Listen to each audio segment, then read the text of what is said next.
राधे राधे बच्चों। इस लेक्चर में हम बात करेंगे 11th फिजिक्स चैप्टर 3 के एनसीईआरटी के एग्जाम्पल्स। ठीक है,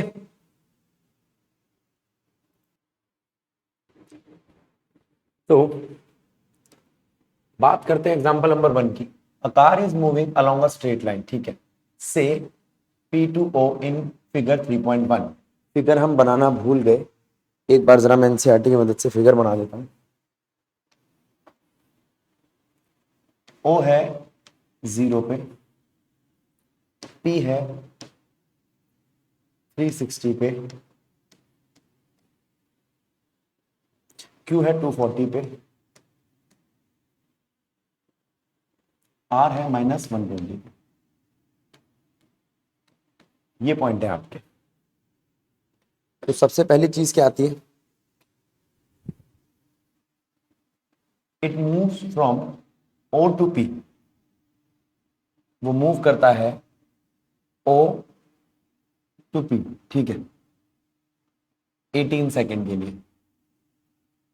फिर return from P to Q in 6 second. ठीक है, what are the average velocity and average speed of car O to P। ठीक है, अगर मैं बात करूं O टू P की, तो एवरेज स्पीड इक्वल है एवरेज वेलोसिटी के, क्योंकि वो सीधी लाइन पे चल रहा है। O to P average speed और एवरेज वेलोसिटी इक्वल है, क्योंकि वो स्ट्रेट लाइन पे चल रहा है। खत्म बात। और वो कितना है? डिस्टेंस अपॉन में time, 360 metre divided by 18 second. अगर हम बात करें O to P and back to Q, इस केस के अंदर एवरेज स्पीड जो होगी वो होगी टोटल डिस्टेंस, यानी कि 0 टू 360, फिर वापस 360 टू 240। ये कितना आता है? करीब 120। ये डिस्टेंस आएगा आपका 120 मीटर। चेक कर लेना। तो 360 प्लस 120 डिवाइडेड बाय टाइम भी जोड़ दो, 18 प्लस 6, 480 बाय 24। ये आता है आपका 20 मीटर पर सेकेंड। और अगर मैं बात करूं एवरेज वेलोसिटी की, तो वो आता है 360 माइनस 120। क्यों? ये उसकी इनिशियल पोजीशन है, ये उसकी फाइनल पोजीशन है। खत्म बात। 360 minus 120 divide by 18 plus 6, time minus नहीं करेंगे तो आ जाएगा आपका 240 डिवाइडेड बाय 24, यानी कि 10 मीटर पर सेकेंड। चेक करो, दो ही केस दिए थे, दोनों करा दिए। क्वेश्चन 9th के लेवल का है। अगला क्वेश्चन, एक्स दिया है आपको। एक्स एक पोजीशन है जो बता रही a plus B t square. A और बी दोनों कांस्टेंट है, जिनकी वैल्यू दे रखी है आपको। ठीक है, यहाँ पे एक्स एक पोजीशन है जो टाइम की रिस्पेक्ट में एक एक्सप्रेशन दिखाती है a plus B t square. वहां पे a की वैल्यू, b की वैल्यू और टाइम यहाँ पर सेकंड में मेजर किया जा रहा है। ठीक है, what is its velocity at t equals to 0 second and t equals to 2 second। ठीक है, उसकी वेलोसिटी क्या होगी जब टाइम 0 सेकंड होगा? पहले आप इसको डिफरेंशिएट कर दो। वेलोसिटी है dx बाय dt। ठीक है, dx बाय dt यानी कि differentiation of a plus B t square divide by t. A यानी कि कांस्टेंट जिसका डिफरेंशिएशन होता है 0। ठीक है, कांस्टेंट का डिफरेंशिएशन क्या होता है? 0 plus b two t, b as it is, और टी स्क्वायर का डिफरेंशिएशन 2t। ये आ गई आपकी वेलोसिटी। तो आपकी वेलोसिटी आती है 2bt। अगर आप टाइम को 0 रखोगे, अगर आप टाइम को 0 रखोगे तो 0 टाइम पे वेलोसिटी आएगी 0।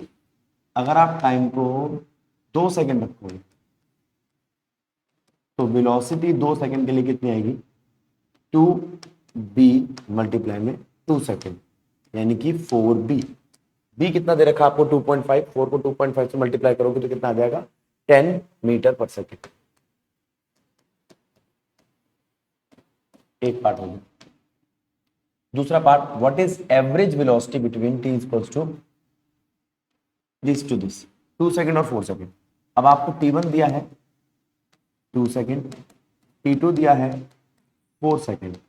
अब एवरेज वेलोसिटी का फॉर्मूला देखो, पोजीशन t2 टाइम के लिए माइनस पोजीशन t1 टाइम के लिए divided by t2 minus t1। जरा ध्यान देना, पोजीशन का फॉर्मूला है a plus B t square, a plus b t2 square minus a plus b t1 square. ठीक है, माइनस करने पर a तो खत्म हो गया, divide by t2 minus t1। Clear? अब इसमें से क्या क्या सॉल्व कर सकते हैं देखते हैं। छोटा कर रहा हूं इसको,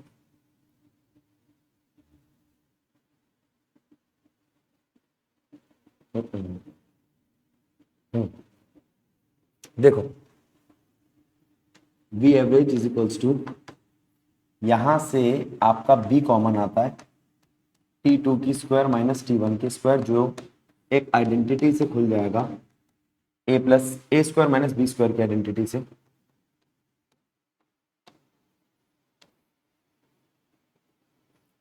बन जाएगा t2 square minus t1, t2 minus t1, t2 plus t1।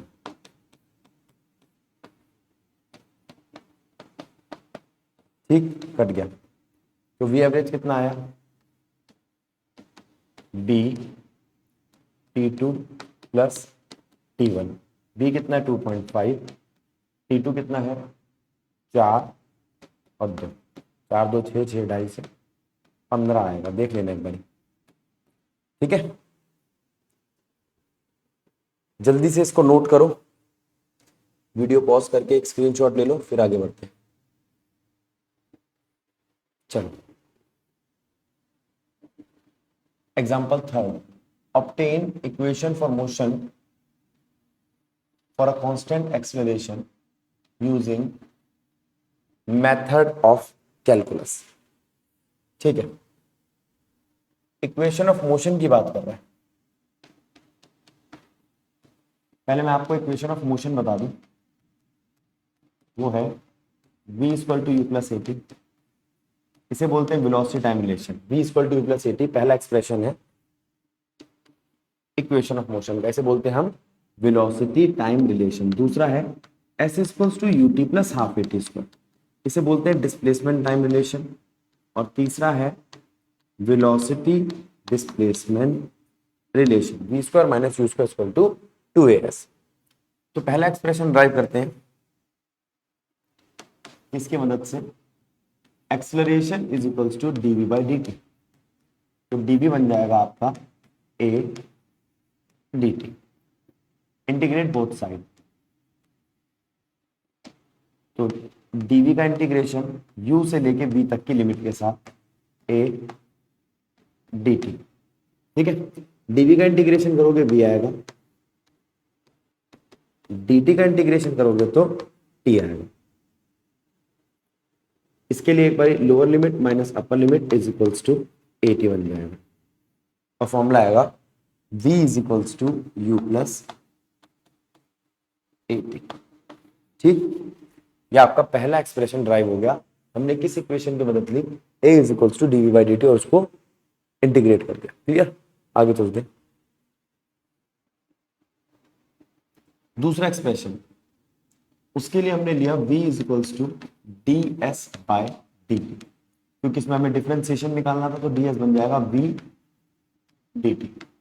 ds is equals to u plus a T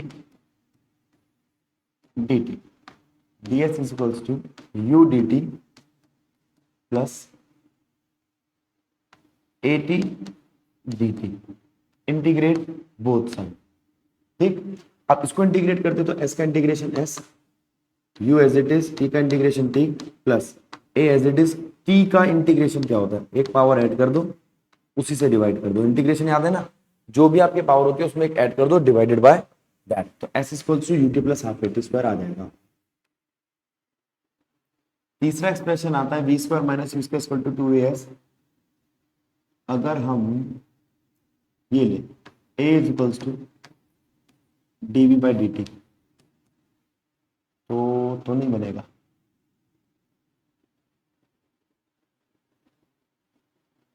इसको ds से मल्टीप्लाई ds से डिवाइड कर दो, a dv by ds ds by dt।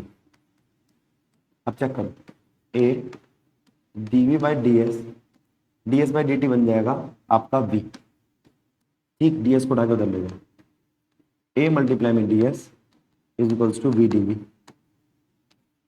अच्छा, इंटीग्रेट बोथ साइड, यहाँ पे integration u से लेके v तक लगेगा, a s, v का integration v square by 2 u से लेके v तक, एक बार v रखो एक बार u रखो, 2 को उठा के उधर ले जाओ, 2as is equals to v square minus u square. जल्दी से तीनों इक्वेशंस को एक बार देख लो फिर हम आगे चलते हैं। ध्यान क्या रखना है, इन तीनों इक्वेशंस को ड्राइव करने के लिए हमने कैलकुलस में मदद ली किस फॉर्मूले की, v is equals to ds by dt एक, और a is equals to dv by dt दो। इन दो एक्सप्रेशंस की मदद ली और इन दोनों एक्सप्रेशन से हमें क्या मिला, कैलकुलस में इस इक्वेशन को सॉल्व करने में मदद। चेक करो,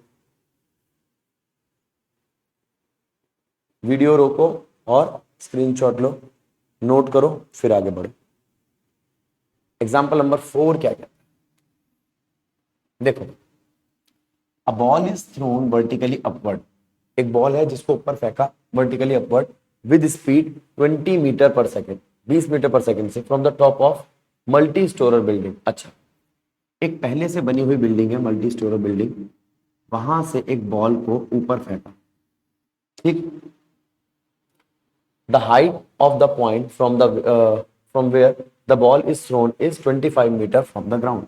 वो मल्टी स्टोरर बिल्डिंग 25 मीटर ऊंची है, ठीक है। जहां से हमने बॉल को फेंका है वो खुद ग्राउंड से भी 25 मीटर ऊंचा है, तो ये तो 25 मीटर हो गया आपका ग्राउंड तक का distance. How high will the ball rise, कितना ऊंचा जाएगी, कितना ऊंचा जाएगी पता लगाओ, पता लगाते हैं। How long will it take before the ball hits the ground, ठीक है, टाइम कितना लगेगा जब वो दोबारा ग्राउंड को हिट करे, ठीक है। इसको बोलते हैं हम अप और इसको बोलते हैं डाउन। ये अपवर्ड मोशन है, ये डाउनवर्ड मोशन है। अपवर्ड मोशन के लिए पहले काम करते हैं। अपवर्ड मोशन के लिए मेरे पास इनिशियल वेलोसिटी है 20 मीटर पर सेकेंड। हमने जिस स्पीड से बॉल को ऊपर फेंका, हमने जिस स्पीड से बॉल को ऊपर फेंका वो था 20 मीटर पर सेकेंड, लेकिन हाईएस्ट पॉइंट पे जाके उसकी फाइनल स्पीड कितनी हो जाएगी, 0, तभी तो रुकेगी वो, नहीं तो उड़ती चली जाएगी। एक्सेलरेशन ऐसे में हमेशा लगता है -g, यानी कि माइनस का 9.8 मीटर पर सेकेंड, याद रखेंगे। एक्सेलरेशन वर्टिकल मोशन में g लगता है, एक्सेलरेशन ड्यू टू ग्रेविटी आपका हमेशा डाउनवर्ड होता है, एक्सेलरेशन ड्यू टू ग्रेविटी आपका हमेशा नेगेटिव होता है, -9.8। ऊपर जाते वक्त हम कैलकुलेशन में नेगेटिव और नीचे आते वक्त पॉजिटिव इसलिए लेते हैं क्योंकि नीचे आते वक्त आपका वाई एक्सिस नेगेटिव हो जाता है और नेगेटिव का नेगेटिव पॉजिटिव हो जाता है, ठीक है, कैलकुलेशन के बाद। तो v इक्वल्स टू 0 और एक्सेलरेशन आ गया -9.8, यू दे रखा है आपको। अब क्या चाहता है वो, हाउ हाई, तो हम ये फॉर्मूला लगा सकते हैं, v square minus u square is equals to 2as, high निकालने के लिए। अब v कितना है, 0 का स्क्वायर, 20 का स्क्वायर, 2। अब मैं यहां पर आसान करने के लिए इसको अप्रोक्सीमेटली -10 ले रहा हूं, ठीक है, और हाइट निकालनी है। तो हाइट कितनी आ जाएगी, 20 मीटर। देखो 20 मीटर यहाँ है, वहां पर 20 का स्क्वायर है, तो एक 20 बचा रह गया, हाइट आ गई। अब ऊपर जाने में टाइम कितना लगेगा, क्या फॉर्मूला लगाओगे कि आपको ऊपर जाने का टाइम पता चल जाए। देखो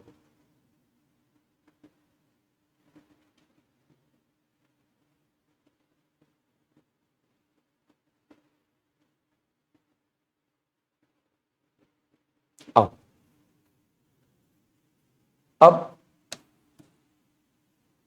हम पता लगाते हैं ऊपर जाने का time, v equal to u plus a t से पता लगा लें। ऊपर जाने के लिए t1, v कितना है 0, u कितना है 20, a कितना है -10, तो t1 कितना हो गया, ये 20 उधर जाके -20 बन जाएगा, -10 t1, तो t1 कितना आएगा आपका 2 सेकेंड। ठीक है, अब चीज को ऊपर से ग्राउंड तक नीचे आना है, यहां तक उस बॉल को ऊपर से नीचे आना है।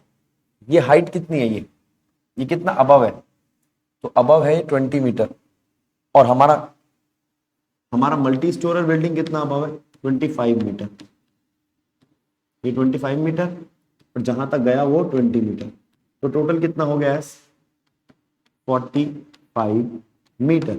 नीचे आते वक्त एक्सेलरेशन क्या है, प्लस का 10 metre per second square. Initial velocity इस बार 0 है। ऊपर से नीचे आते वक्त जो उसका v था वो इसका u बन गया।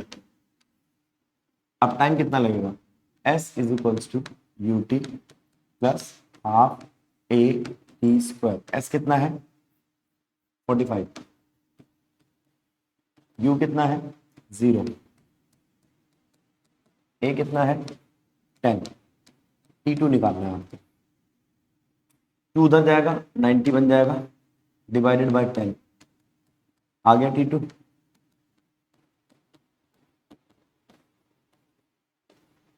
t कितना आया 9 का √3 सेकेंड, तो टोटल टाइम कितना आया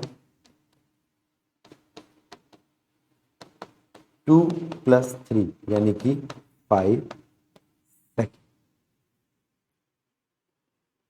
दोबारा स्टार्टिंग से देखो, एक बॉल है जिसको थ्रो किया वर्टिकली अपवर्ड, लेकिन एक हाइट से, वो हाइट कितनी है 25 मीटर, वहां से फेंका, वो कितना ऊपर गया, उसको निकालने के लिए मैंने फॉर्मूला लगाया v² - u² = 2as। मार्क करो इसको। ठीक है, एक चीज और ध्यान रखनी है, वर्टिकली मोशन में हाईएस्ट पॉइंट पर वेलोसिटी 0 होती है, वो मुझे पता चल गया। एक्सेलरेशन मेरा 9.8 या 10 में ले सकता हूँ कैलकुलेशन इजी करने के लिए। फिर मैंने लगाया v = u + 80 कि कितना टाइम लगा ऊपर जाने में उसको, इसके लिए मैंने लगाया v = u + 80। फिर वापस आते वक्त मैंने 25 मीटर में वो 20 मीटर ऐड कर दिया और बना दिया 45 मीटर। वापस आते वक्त टोटल डिस्टेंस हो गया 45 metre. s = ut + half a² का फॉर्मूला लगाया, u को लिया 0, हाफ a² वैल्यू आई कि हमारी t2 की 3 सेकेंड। टोटल टाइम क्या बन गया 5 सेकेंड। ठीक है, नेक्स्ट पेज पे चलते हैं।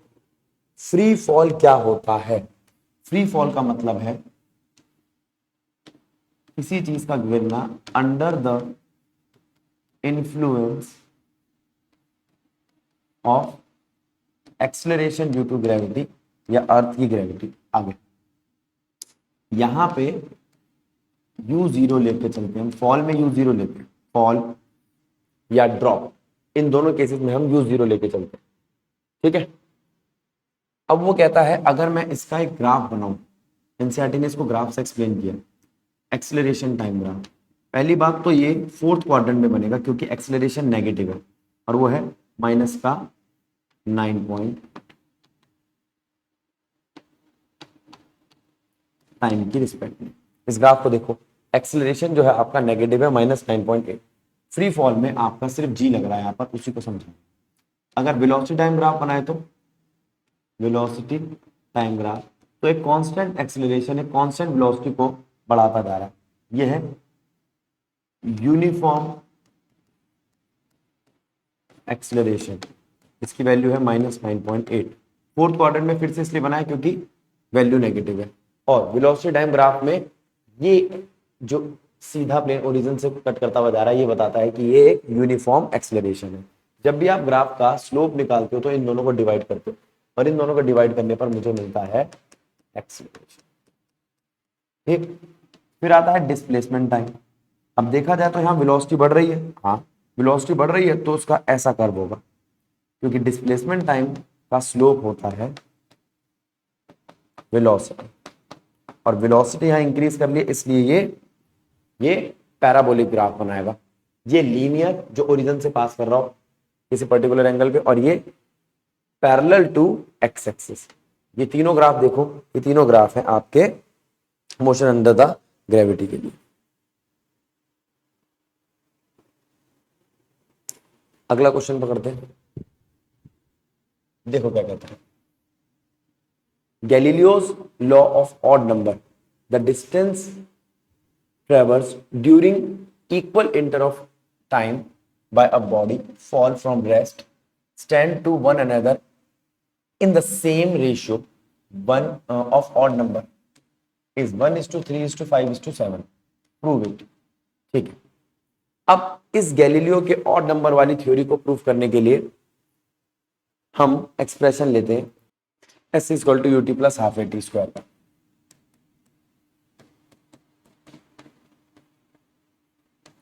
y एक्सिस के लिए ये बन जाएगा y is equals to, free fall के लिए मैं इसको u को 0 ले रहा हूं, 0t plus half G T square. ठीक है, तो y आ गया आपका हाफ जी टी स्क्वायर। ठीक, अब यहां से आपने y की वैल्यू ले ली, अब मैं यहां पर टाइम इंटरवल्स ले रहा हूं। टाइम इंटरवल, टाइम इंटरवल अगर 0 हो तो यहां पर y की वैल्यू क्या है, 0।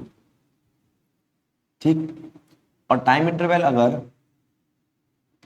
टाउ हो तो y की वैल्यू क्या आएगी, हाफ जी टाउ स्क्वायर।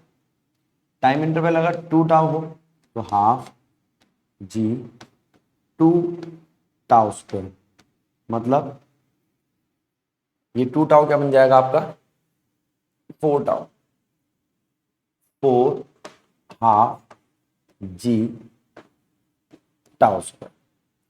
और टाइम इंटरवल अगर आपका 3 टाउ हो तो हाफ जी 3 टाउ स्क्वायर। ऐसे करके काफी सारी इक्वेशन बना सकते हो। ये हो जाएगा 9 हाफ जी टाउ स्क्वायर। ठीक, थोड़ी जगह बना लेता हूं।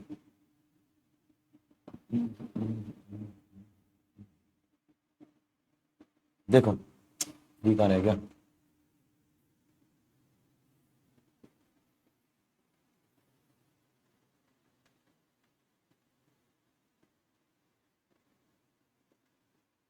देखना। अब अगर मैं इसमें से वैल्यू माइनस करूं तो कितना आता है, इसको मैं एक वैल्यू बोल रहा हूं वाई नॉट।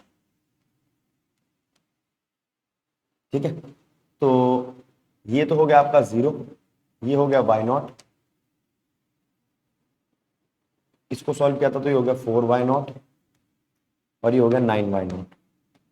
अब अगर मैं इसमें से इसको माइनस करूं तो आता है y0, इसमें से इसको माइनस करूं तो आता है 3y0 और इसमें से इसको माइनस करूं तो आता है 5y0। ऐसे ही अगली टर्म आएगी 7y0, यानी कि जो अगला सॉल्व होके आएगा वो कितना आएगा, 16y0। ठीक है, क्योंकि 4t जब रखोगे 4 टाउ तो सॉल्व करोगे तो क्या आएगा, हाफ जी 4 टाउ का स्क्वायर, यानी कि 16 ही आएगा, 16 हाफ जी टाउ स्क्वायर। मैंने इसको उसी तरीके से सॉल्व किया जिस तरीके से एनसीईआरटी में करा। ठीक है, तो ये y0 3y0 5y0 7y0 ये आपके इस तरीके से लेंगे, y0 3y0 5y0 7y0 तो इसको आप कह सकते हो 1:3:5:7। अब दोबारा पढ़ते हैं बड़ी क्वेश्चन को। गैलीलियो का जो लॉ था ऑड नंबर का, the distance traverse during equal interval of time, वो इक्वल इंटरवल ऑफ टाइम है tau. Equal interval of time है आपका tau, 0 tau 2 tau 3 tau 4 tau, by a body falling from rest. Rest का मतलब हो गया u0, falling from rest का मतलब उसका u0 है। Stand to one another in the same ratio as the odd number. अब आप इसको चेक कर सकते हो, बात समझ में आई, नोट कर लो वीडियो पॉज करके।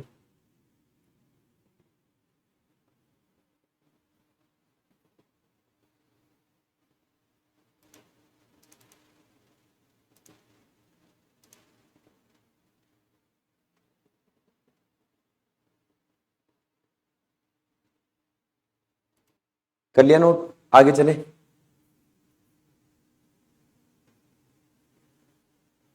अगला क्वेश्चन आता है रिएक्शन टाइम का। देखो रिएक्शन टाइम का मतलब होता है कोई चीज आपके पास आई तो उसको आने में कितना टाइम लगा।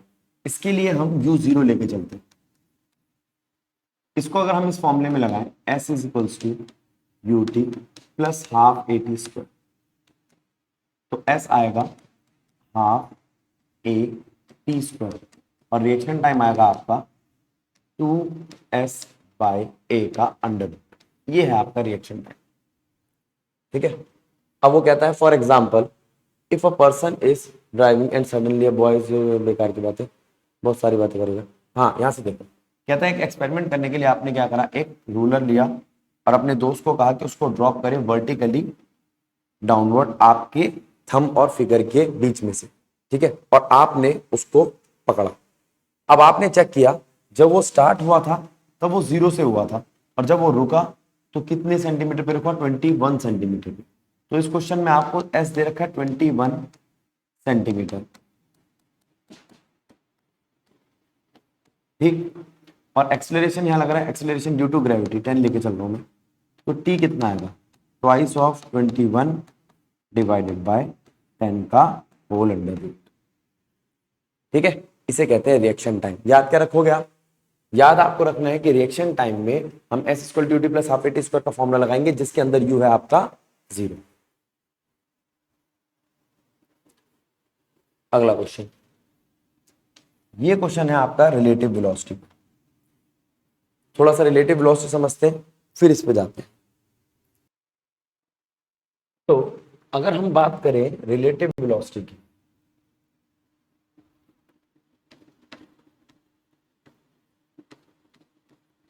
रिलेटिव वेलोसिटी, तो रिलेटिव वेलोसिटी में हम दो चीजें जो एक साथ मोशन कर रही हैं उनके बीच की रिलेटिव वेलोसिटी निकालते हैं। जैसे एक ऑब्जेक्ट ए है जो वी ए वेलोसिटी से मूव कर रहा है, तो उसकी वेलोसिटी हुई V A. V A velocity है ऑब्जेक्ट ए की, वी बी वेलोसिटी है ऑब्जेक्ट बी की। दो ऑब्जेक्ट है, एक ऑब्जेक्ट है ए और एक ऑब्जेक्ट है बी। वी ए की वेलोसिटी है वी ए और वी बी की वेलोसिटी है वी बी। ठीक है, इसके बाद बारी आती है वी ए बी की, velocity of A with respect to B, और वी बी ए की velocity of B with respect to A. V A B बराबर होता है वी बी ए के, बस डायरेक्शन उल्टी।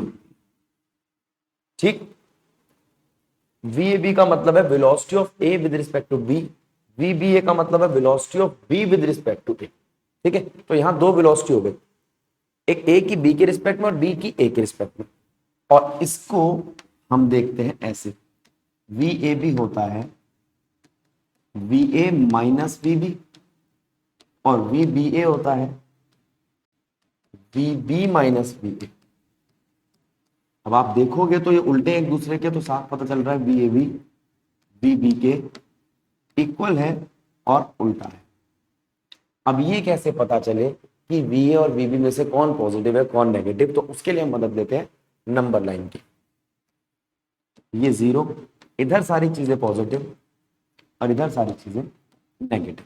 क्लियर, अब हम एक केस लेके चलते हैं जिसमें वी ए इधर, ऑब्जेक्ट ए इधर जा रहा है, ऑब्जेक्ट बी इधर जा रहा है, तो दोनों के दोनों पॉजिटिव है, तो वी ए भी पॉजिटिव है आपका और वी बी भी पॉजिटिव है, तो वी ए बी क्या बनेगा, v A minus v B, simple. ठीक, लेकिन अगर ये इधर जा रहे होते तो ए भी नेगेटिव होता और बी भी, तो वी ए भी नेगेटिव होता, वी बी भी नेगेटिव होता और वी ए भी क्या बनता, माइनस का वी ए माइनस माइनस का बी बी, तो ये बनता बी बी माइनस बी ए। चेक करो क्या ये एक दूसरे से उल्टे हैं। वी ए बी जब इस डायरेक्शन में थे तो था v A minus v B, और जब उस डायरेक्शन में तो v B minus v A. बात ठीक भी है, डायरेक्शन उल्टी होगी तो उसका आंसर उल्टा आएगा, नेगेटिव आएगा।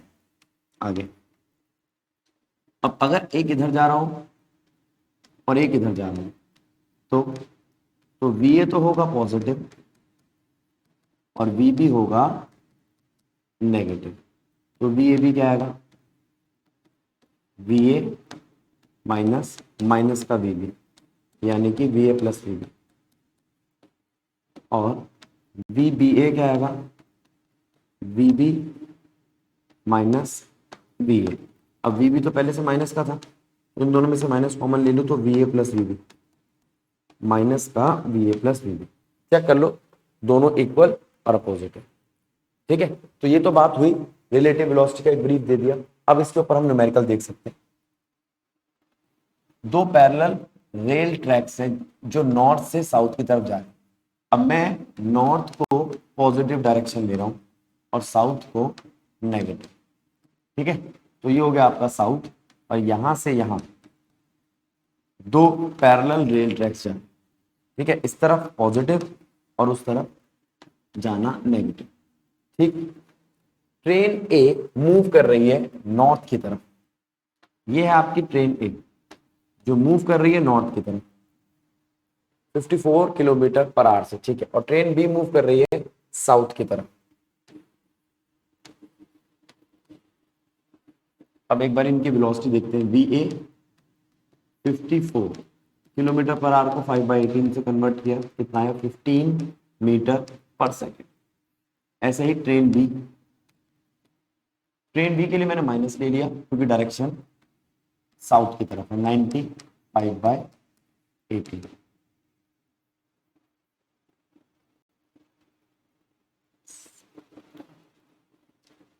ठीक है, तो ये कितनी आ गई आपकी 25 मीटर पर सेकेंड। 18×90 आ गए। चलो आगे देखते हैं। अब ये तो आ गया आपका V और VB। What is the velocity of B with respect to A? Velocity of B with respect to A is VB minus VA।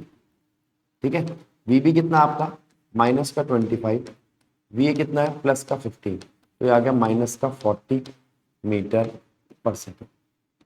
B part, velocity of ground with respect to B. अब ध्यान दो, ground जो है उसकी velocity होती है 0 metre per second, तो वो आ जाएगा आपका VG minus VB। 0 minus minus का 25, तो ये आ जाएगा आपका प्लस का 25 मीटर पर सेकेंड। तो अब ध्यान दो, अगर साउथ से नॉर्थ जाना पॉजिटिव है, ठीक है, और ट्रेन बी नॉर्थ से साउथ की तरफ आ रही है नेगेटिव, तो उसको ऐसा लगेगा ग्राउंड पीछे की तरफ जा रहा है। ऐसा आपको लगता है, जब ट्रेन में बैठे होते हैं आप, तो आपको ऐसा लगता है जो ग्राउंड है या स्टेशनरी चीज है वो पीछे जा रही है। ग्राउंड है, पेड़ पौधे हैं, आसपास की कोई भी चीज है, बहुत दूर की चीज देखोगे तो वो स्टेशनरी लगेगी, आसपास की चीजें पीछे मूव करती हुई लगेगी। इसका मतलब अगर ट्रेन जा रही है नेगेटिव में तो ग्राउंड जाएगा पॉजिटिव में, इसलिए आंसर पॉजिटिव आया ग्राउंड का। ठीक, अच्छा, अब पार्ट सी देखते हैं। Velocity of monkey running on the roof of train A against its motion. ठीक है, with velocity of 18 kilometre with respect to train A. अब वेलोसिटी, अब ट्रेन ए को लो पहले। ट्रेन ए जा रही है नॉर्थ की तरफ, एक मंकी है जो जा रहा है opposite direction to train A. Velocity of monkey मेरे पास नहीं है, हाँ velocity of monkey with respect to A जरूर है, वो है 18 किलोमीटर पर आवर। अगर आप इसको 5/18 कर दोगे तो ये आ जाएगी 5 मीटर पर सेकेंड। ये वेलोसिटी मंकी की है विद रिस्पेक्ट टू ए। अब जरा ध्यान दो, वेलोसिटी ए की कितनी है, वेलोसिटी ए की है 15, वो भी प्लस का, और मंकी जा रहा है उल्टा, तो रिलेटिव वेलोसिटी कितनी होगी माइनस का 18, माइनस का 5 मीटर पर सेकेंड। क्लियर। अब फॉर्मूला क्या बनता है VMA का, VM माइनस VA, तो VM क्या बनता है VMA प्लस VA। VMA कितना है माइनस का 5 मीटर पर सेकेंड, और वी ए कितना है, प्लस का 15 मीटर पर सेकेंड। अब इन दोनों को ऐड करें तो वी एम कितना आता है आपका, 10 मीटर पर सेकेंड। देखो ट्रेन इधर जा रही है, मंकी इधर जा रहा है, ठीक है। अब वो कहता है ट्रेन और मंकी की डायरेक्शन देखो, देख ली, और velocity of monkey with respect to A निकालो। Velocity of monkey with respect to A कितना है, -5 metre per second. Velocity of monkey और वेलोसिटी ऑफ ए, ये बना आपका फॉर्मूला। ए को उठा के ले गए हम उधर, तो मंकी की वेलोसिटी क्या बन गई, relative velocity minus velocity of train, ठीक है। समझो इस बात को, इसको पढ़ो और नोट कर लो, फिर आगे बढ़ते हैं। जल्दी से इसको नोट करो। अब इस पेज पे आ जाओ, ठीक है। यहां पे आपके एग्जाम्पल लेसन नंबर 3 के होते हैं समाप्त, ठीक है। एक्सरसाइज के क्वेश्चन हम करेंगे नेक्स्ट वीडियो में, तब तक के लिए राधे राधे।